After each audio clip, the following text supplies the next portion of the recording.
Acute kidney injury is a common complication among hospitalized patients. Patients with acute kidney injury are increased risk for death, short-term and long-term complications. Practice guidelines advocate the use of risk assessment tools to identify patients who are at risk of acute kidney injury. For these patients, intervention can be initiated early to prevent or mitigate acute kidney injury and its effects. Hello, my name is Sami Safadi. I am a critical care fellow. I am also a board-certified nephrologist. I have an interest in acute kidney injury.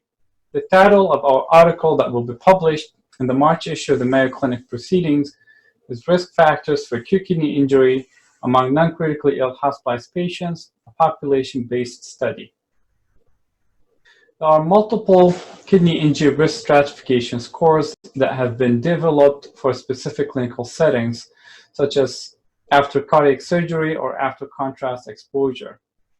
Also, there are acute kidney injury risk scores that have been developed in the intensive care unit. However, these prediction models are specific for the populations in which they were developed, and comparatively few risk prediction models have been developed for non-critically ill patients. In our current study, we developed and validated an acute kidney injury risk prediction model for non-critically ill patients admitted to non-ICU hospital units using data that existed at the time of the admission. In terms of the study design, we retrospectively identified all adult patients who reside in Olmsted County, Minnesota, who were admitted to the Mayo Clinic Hospital in Rochester in the years of 2013 and 2014.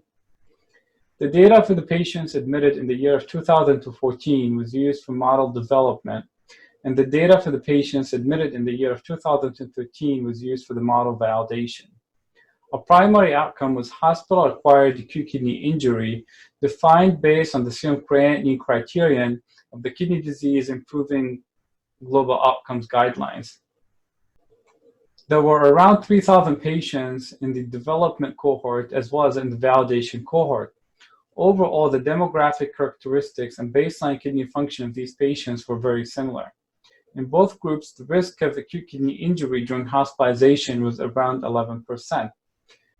We used univariate logistic regression to identify potential predictors of acute kidney injury. Notably, patients admitted to medical units were at risk of acute kidney injury.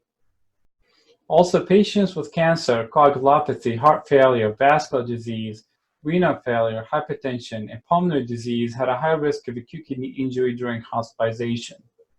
Subsequently, we built a multivariate logistic regression model to predict acute kidney injury. Baseline kidney function and pre-existing kidney disease were risk factors for acute kidney injury during hospitalization. This is consistent with previously published data. Other comorbid conditions that are risk factors were pulmonary disease, diabetes, cancer, hypertension, and cardiomyopathy. Finally, I would like to point out that the mortality in patients with acute kidney injury was much higher compared to patients who did not develop acute kidney injury during their hospitalization. In summary, acute kidney injury is common during hospitalized non-intensive care unit patients and is associated with adverse outcomes. We developed and validated a simple risk prediction model using readily available clinical variables which can be incorporated into clinical use.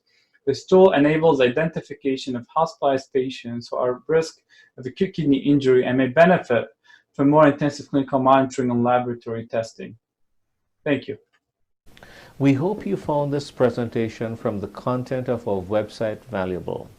Our journal's mission is to promote the best interests of patients by advancing the knowledge and professionalism of the physician community.